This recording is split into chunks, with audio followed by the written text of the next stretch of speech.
The studio lights were still warming when Carrie Underwood stepped onto the set, their soft glow reflecting off the polished floor and the curved glass table at the center of the stage. From the outside, everything looked calm, almost serene, the pastel backdrop, the neatly arranged mugs, the low murmur of the audience settling into their seats.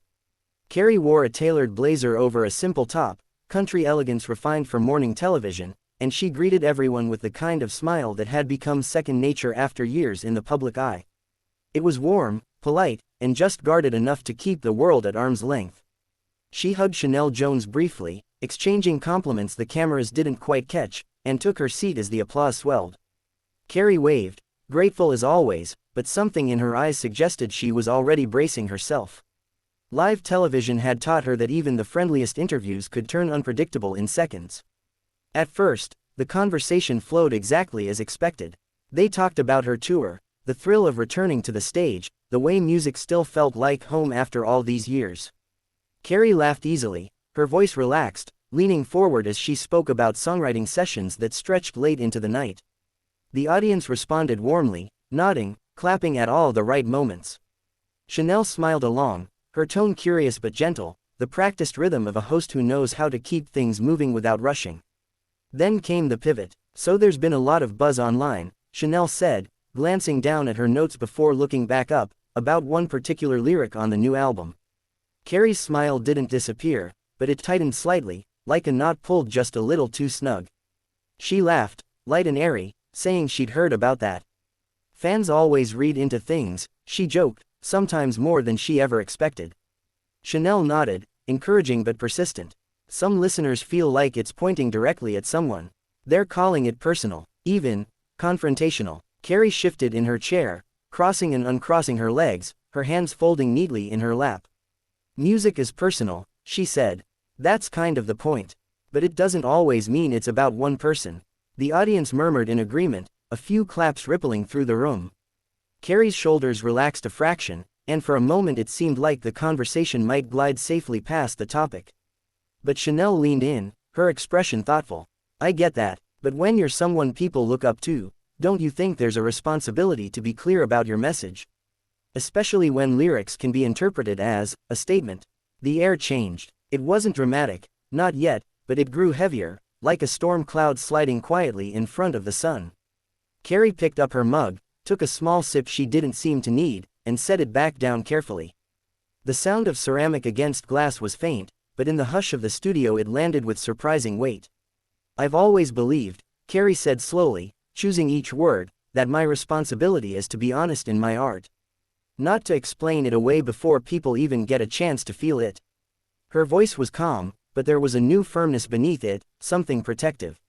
Years of scrutiny had taught her how easily sincerity could be twisted into something else. Sheinelle smiled again, though it didn't quite reach her eyes. Sure, but honesty can still spark controversy, and some would say that controversy doesn't happen by accident.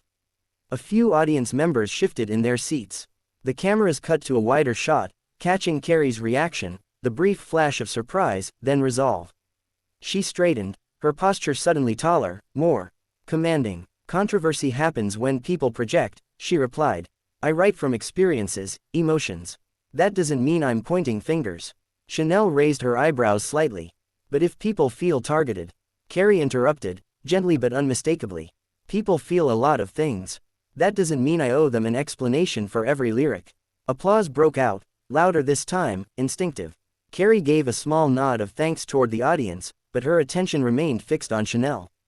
The moment hovered, delicate and tense, as if everyone sensed they were standing on a line that could easily be crossed. Sheinelle took a breath, clearly deciding whether to pull back or press on. She chose the latter. Do you ever worry that leaving things open-ended allows misunderstandings to grow? Carrie's jaw tightened. She glanced briefly toward the crowd, then back to the host. I worry more about losing my voice, she said. About watering things down so much that they don't mean anything anymore. The studio went quiet. Even the audience applause faded into silence, replaced by the faint hum of equipment and the distant shuffle of someone moving behind the cameras. Carrie's fingers curled slightly on the edge of her chair, betraying the emotion she was working hard to keep in check. Sheinelle nodded slowly, her tone still composed but edged now with challenge. So you don't feel any obligation to clarify, even if people are upset? Carrie exhaled through her nose, a controlled breath. I feel an obligation to be real, she said. And sometimes real makes people uncomfortable. For a split second, neither woman spoke. The tension was no longer subtle. It was visible, almost tangible, stretching across the table between them.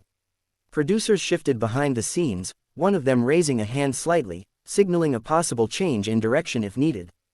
Carrie felt it too, the familiar pressure of being boxed into a narrative she didn't choose. She had walked onto the set ready to talk about music, about growth, about joy. Instead, she felt like she was being asked to defend herself, her integrity, her right to create without constant explanation. She placed both hands flat on the table now, grounding herself. Her smile was gone, replaced by a composed seriousness that commanded attention. The audience watched, silent and rapt, aware that something important was unfolding in real time. And just as Sheinelle opened her mouth to respond, Carrie's eyes flicked briefly toward the exit, a decision beginning to form, one that would change the tone of the entire show. Carrie's gaze lingered toward the exit for half a second longer than anyone expected, long enough for the cameras to catch it, long enough for the audience to sense the shift. When she looked back at Sheinelle, there was a quiet resolve in her expression, the kind that comes when someone has already made up their mind. Sheinelle cleared her throat, attempting to soften the moment. I just think viewers appreciate clarity, she said, her voice still measured, still professional. They connect more when they understand where an artist is coming from. Carrie nodded once, slowly. They connect because they feel something, she replied. Not because they're handed a footnote. A ripple of murmurs moved through the audience. Carrie felt the familiar tightness in her chest, the same feeling she used to get years ago before walking onto massive stages, except this time it wasn't nerves, it was frustration.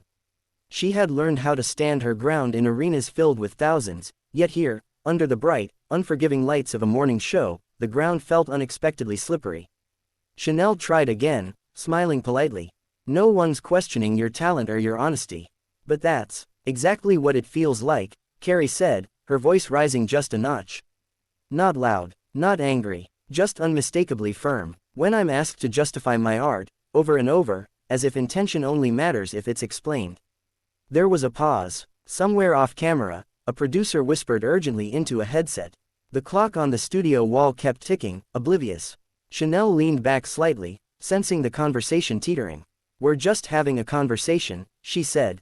That's what this is. Carrie's lips pressed together. It stopped feeling like a conversation a few questions ago. The words landed harder than she meant them to, but once they were out, she didn't take them back. The audience reacted immediately. Soft gasps, a few scattered claps, then silence again. Carrie could feel her heartbeat in her ears, steady but insistent. She took a breath, deeper this time, and looked out at the crowd.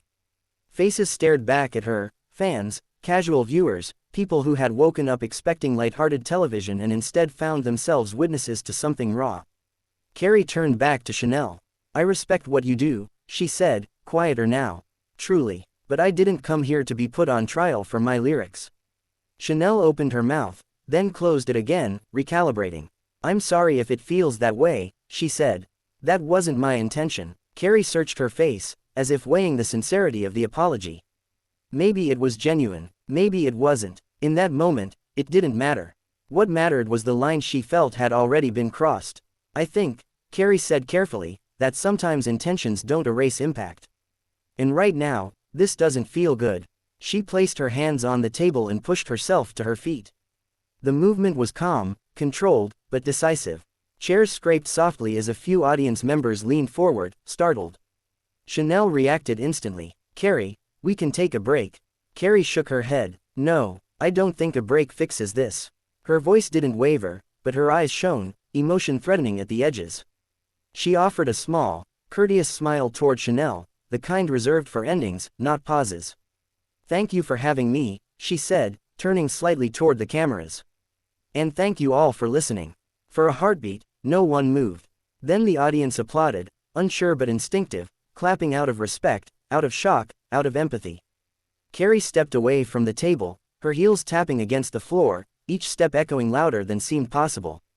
As she passed the edge of the set, a producer murmured her name, reaching out as if to stop her, but Carrie didn't slow down. She walked with her head high, shoulders squared, disappearing through the backstage doorway as the applause continued behind her. The cameras lingered awkwardly on Sheinelle, who sat frozen for a moment before turning to face the audience. "We're going to take a quick commercial break," she said, professionalism snapping back into place like armor. The screen faded, but backstage, the energy was anything but quiet. Carrie exhaled the moment she was out of sight, the tension rushing out of her body all at once. A staff member offered her water. She took it, hands trembling slightly now that the cameras were gone. She leaned against the wall, closing her eyes for just a second. "I didn't mean for it to go like that," she murmured, more to herself than anyone else. One of her team members stepped forward. "You handled it with class," they said firmly. "You didn't do anything wrong." Carrie nodded, though doubt still flickered. She hated conflict, always had, but she hated feeling cornered more. Out on the set, Sheinelle adjusted her papers, listening to producers through her earpiece. Her expression was thoughtful, not angry, not defensive, just reflective. When the show returned from break, she addressed the moment briefly, acknowledging the intensity without assigning blame. Viewers at home leaned closer to their screens. Within minutes, phones buzzed everywhere. Clips spread online at lightning speed. Carrie's calm defiance, the quiet tension, the moment she stood up. Opinions erupted instantly. Some praised her for protecting her artistry. Others debated whether the questions had crossed a line. Hashtags began to trend before the show even ended. Back in her car, Carrie scrolled through none of it. She stared out the window as the city passed by, feeling the familiar mix of relief and exhaustion. She knew the headlines would come, knew the moment would be dissected from every angle. But she also knew she'd been honest, with herself most of all. As the car pulled away, Carrie rested her head back and closed her eyes. The storm she'd walked out of was already turning into something bigger, louder, uncontrollable. Yet beneath it all, one thing felt steady. She hadn't stormed off because she was angry. She'd walked away because she knew when to stop explaining who she was.